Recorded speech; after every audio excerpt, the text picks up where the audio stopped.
Or the disrespect before you play back, button check. Button check.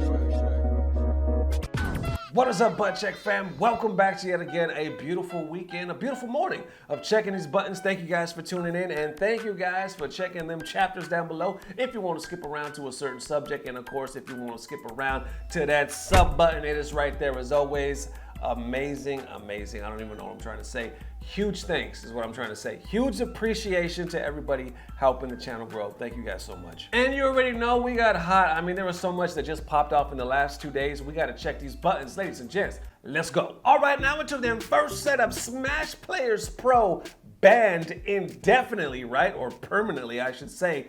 Buttons that need to be checked. Okay, so this one's obviously in the world of Smash. It popped off just a few days ago, and apparently somebody by the name of Bobby Big Ballz, right?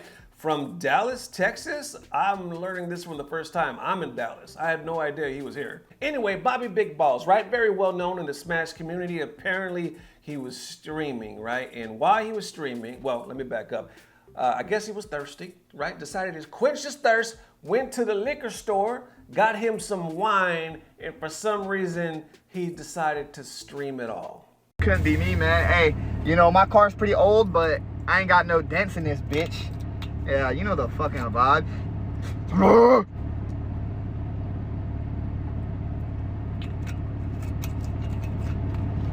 I'm feeling like Michael Jackson, man. I'm feeling like the king of pop right now. Seems like he was in a good mood. He even references like he feels like the king of pop. Then from there, obviously, people are reacting. I see somebody by the name of Josh Frederick posting this saying, BBB streamed himself drinking and driving last night. Simply astonishing stuff. Get this dude out of the community. Then I see him follow it up with, I have to mute this because of the drunk driving defenders in my mention, which is absurd. I hope Bobby gets help. But he made a conscious decision to drink behind the wheel of a car and stream it. I don't want him around anymore, both for his own sake and for the communities. I see Bobby Big Ballz respond to that. I literally did. I don't like the way I keep saying his name. I see Bobby's Big Balls. I'm just gonna call him Bobby. All right, Bobby responds to that saying, surely one singular sip of my 12% wine on my 3-minute drive home from 7-Eleven doesn't classify as drunk driving. As a streamer, I'm wrong. I will take the responsibility for my actions. And if the community wants to ban me, I will humbly oblige. I'm not a role model. Please don't accept my internet personality as such. I stream to make people smile through my entertainment, and I'm not meant to be a beacon of morals and values. I am just me. Drinking is the way I cope with life, and you're welcome to judge me. This is just my truth, not an excuse. Thank you, anyone who still supports me. And then I see other people in his replies, right, basically agreeing with what he said. They're either saying that they're not your friends or they're overreacting, you know, try not to trip too hard on these people. And then I think it was the very next day that he was banned. Either there was that later that day, but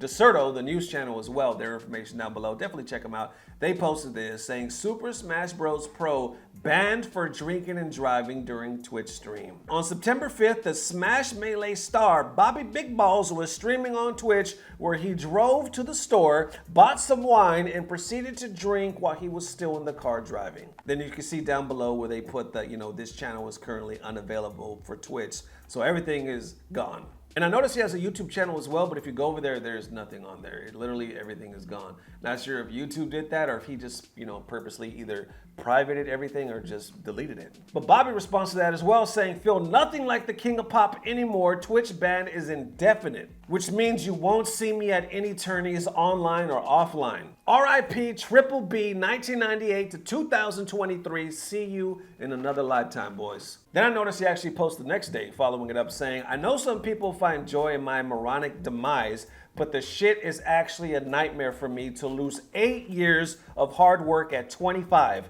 over a sip, just not using my brain, having nothing to do with Smash. I know I streamed it, so clearly it's my absolute fault. Just depressing, man. 3:09 a.m. Then, of course, FGC reacts to that. You're going to get mixed reactions, right? You got some people are like, you know, basically you need to be gone forever. You got some defending him.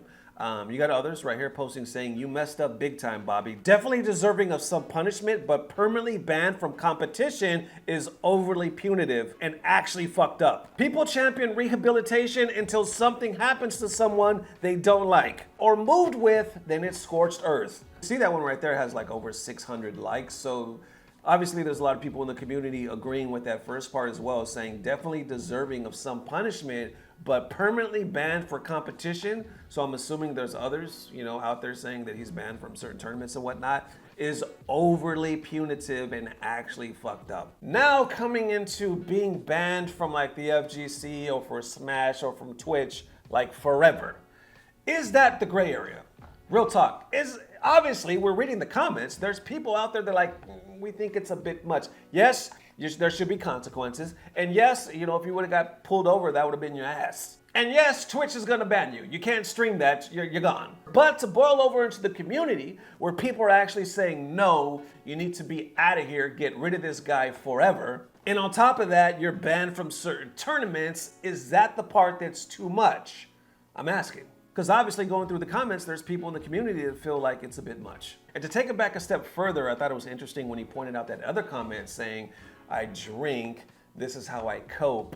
I'm just trying to show you, it's fine if you judge me, but I'm just trying to show you my life. So I think that's even deeper underlying meaning right there, right? There's more behind the scenes. But with that, it's almost like none of that is really coming into play because the main thing obviously that sticks out is the fact that you're doing it in the car while driving and being irresponsible behind the wheel, obviously. So time will tell how this truly plays out. Do you guys think it's a little bit of a reach to be like permanently banned, like forever? Or do you think it's justified? And I'm not talking about just on Twitch, but I'm talking about from the community altogether. How y'all feeling? Let me know. All right, next up for the MK1, Jean-Claude Van Damme, officially in MK1. They got that skin, right, for Johnny Cage.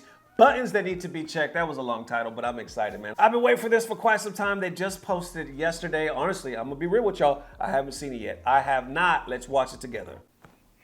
Let's do it. Man, I grew up with Van Damme. How could I not love this? Yeah, bring it. Boom. That's the blood sport, right? Let's go. I finally meet Hollywood Boulevard Johnny. Fans love me. Johnny versus Johnny. You know what they'll pay for selfies? I love that they got him to do the actual voice.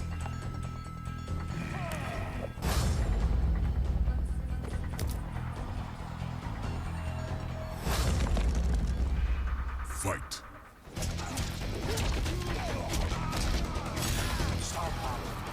Star power.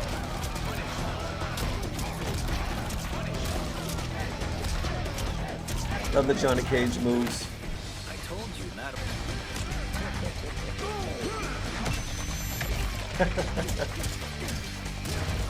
I haven't even seen all the movesets from Johnny Cage.